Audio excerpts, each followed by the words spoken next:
que se o petróleo, quer dizer, é uma riqueza que se diz que ela não é renovável, quer dizer, um dia ela pode se extinguir, não está se pensando nisso a curto prazo e tudo, mas o Brasil também altera a correlação de forças dele nesse cenário do petróleo no mundo, não é? Quer dizer, ele passa a uma outra posição no ranking mundial de países produtores de petróleo, não passa com essa descoberta do pré-sal? Com certeza.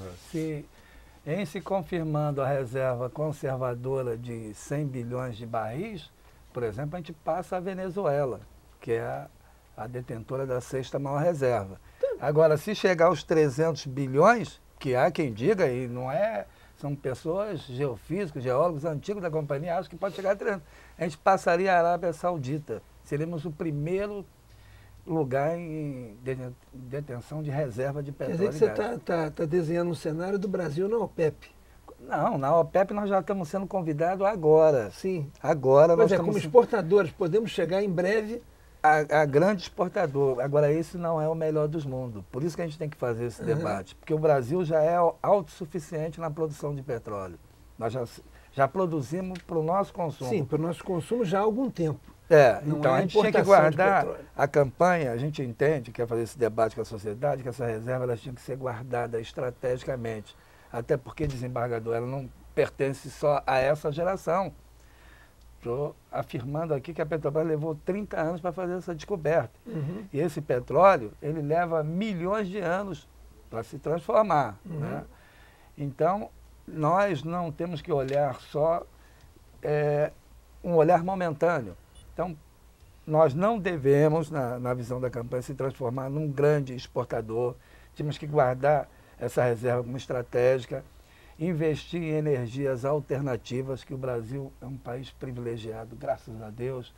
Né? Nós temos aqui, chegamos a ter 3 safras ao ano, então na biomassa nós temos grande possibilidade em alterar a matriz energética.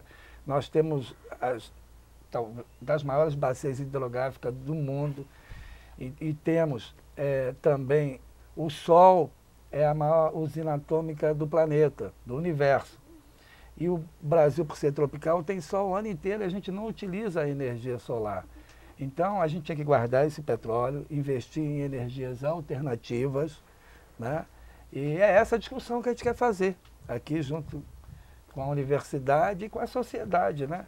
De que esse petróleo não é só nosso, é nosso e das gerações futuras. E tem que ser tratado como uma riqueza estratégica. Muito carinho. Vocês, com a campanha O Petróleo Tem Que Ser Nosso, resgatam a campanha de criação da Petrobras, né, que era o petróleo é nosso, né, que já vinha da campanha do Monteiro Lobato lá atrás, depois a campanha que desencadeou a criação da Petrobras, a lei que criou a Petrobras, o monopólio estatal do petróleo, e ali o mote, o bordão era o petróleo é nosso. E a de vocês resgata isso o petróleo tem que ser nosso. E coloca de uma forma imperativa, como se tivéssemos que estar de olhos voltados para alguma ameaça que pudesse estar por aí, né, no ar. Com certeza. Né? A campanha Petróleo é Nosso, o petróleo, na década de 50, o petróleo era um sonho. E as pessoas foram para a rua, quase todos os municípios constituíram comitês de defesa do petróleo. Era um sonho. Hoje é uma realidade, então nós temos obrigação. Houve quem dissesse que nós não tínhamos petróleo, né, naquela época da campanha. Um geólogo, Mr. Link, americano que veio ao americano Brasil. Que veio e disse que não tinha. Aí, na verdade, não tinha petróleo. Hoje, os próprios geólogos geofísicos dizem que ele disse que não tinha petróleo na Terra. Na Terra não tem. Também não podemos afirmar isso, porque as grandes reservas, o pré-sal está localizado no mar. Né? Então, ele tenha cometido esse equívoco, né? Mas, na verdade, tem toda a geopolítica de petróleo. Essas mesmas multinacionais estiveram aqui na década de 70, não descobriram nada de petróleo, né? E chega a Petrobras e faz essa descoberta imensa. E há quem diga que no Brasil existe mais de um pré-sal. Um aqui no Brasil, outro na costa africana, que a Petrobras já está lá pesquisando, junto aos países africanos. E em terra também existiria uma outra reserva. Aí seria... E nós estamos falando de 800 quilômetros da camada do pré-sal, são 800 quilômetros de extensão, né, do Espírito Santo a Santa Catarina, e com 200 quilômetros de largura, quer dizer, é uma camada bem forte. Professor Daniel, a questão do Supremo Tribunal Federal, nós vamos daqui a pouco partir para um outro intervalo, mas queria só um pequeno uma pequena partida para essa questão. Essa questão, tanto dos contratos já existentes quanto do marco regulatório daqui para frente, chega ao Supremo? Pois é, na verdade, houve uma tentativa, enquanto estava em tramitação no Congresso, especificamente na Câmara dos Deputados, a emenda Ibsen, houve uma tentativa de que, através de mandado de segurança, de que a emenda não fosse votada, por uma suposta inconstitucionalidade ali em termos de tramitação interna em relação ao regimento da Câmara. Mas, especificamente, este mandado de segurança não obteve êxito, de modo que a emenda foi votada. Agora, o interessante é que os critérios de divisão que a emenda estabelece para a divisão do royalties são critérios que já foram julgados pelo STF em fevereiro deste ano como critérios inconstitucionais. Critérios esses que estavam justamente na Lei Complementar 62, não é? E que em 4 ações de inconstitucionalidade foram julgadas, ações que foram inclusive reunidas, julgadas conjuntamente, o STF entendeu que aqueles critérios ali não atendiam ao Pacto Federativo e feriam a proporcionalidade.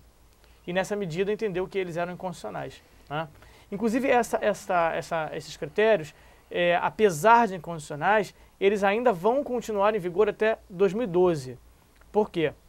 Porque o STF ficou numa situação bastante delicada, na medida em que, se declarasse a nulidade desta lei complementar, nós hoje teríamos uma vacância em termos legislativos, porque não teríamos outra lei para aplicar. Não é? A verdade é essa. Então, existe até uma obrigatoriedade agora de se legislar até 2012, sob pena de incorrermos numa mora legislativa. Negro. Exatamente. Vamos dar um intervalo, daqui, em seguida voltamos com essa questão que é bastante interessante.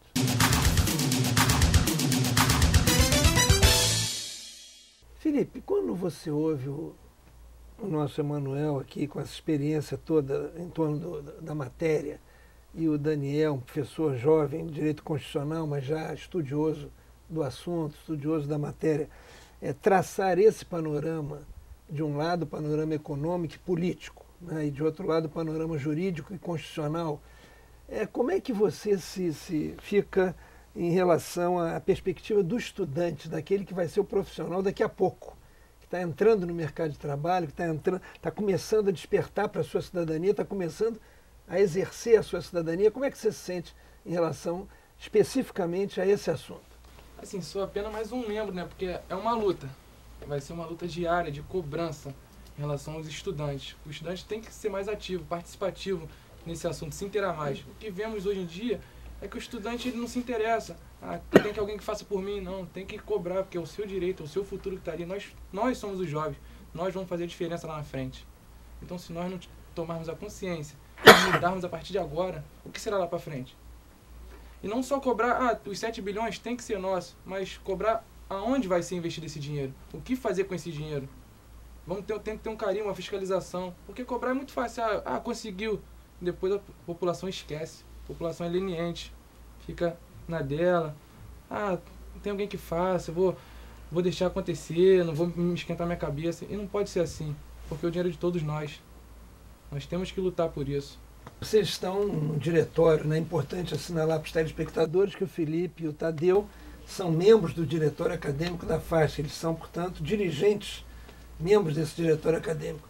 Você também sente essa dificuldade de despertar o interesse dos colegas, dos demais estudantes, ou da maioria dos estudantes, em relação a temas como esse e outros de relevância sociopolítica e econômica? Com certeza, eu acho que o estudante, por ele ser brasileiro, ele pode correr atrás disso. O petróleo é meu, o petróleo é do brasileiro, o petróleo é do povo.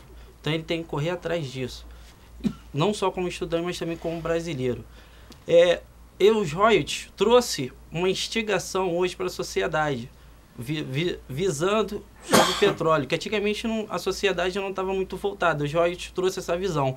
Só que nós temos que pensar o seguinte, os royalties já existiu. Os royalties existem hoje, atualmente, mas a sociedade, o Rio de Janeiro em si, está vivendo todo esse caos de segurança, todo esse caos de direito de propriedade.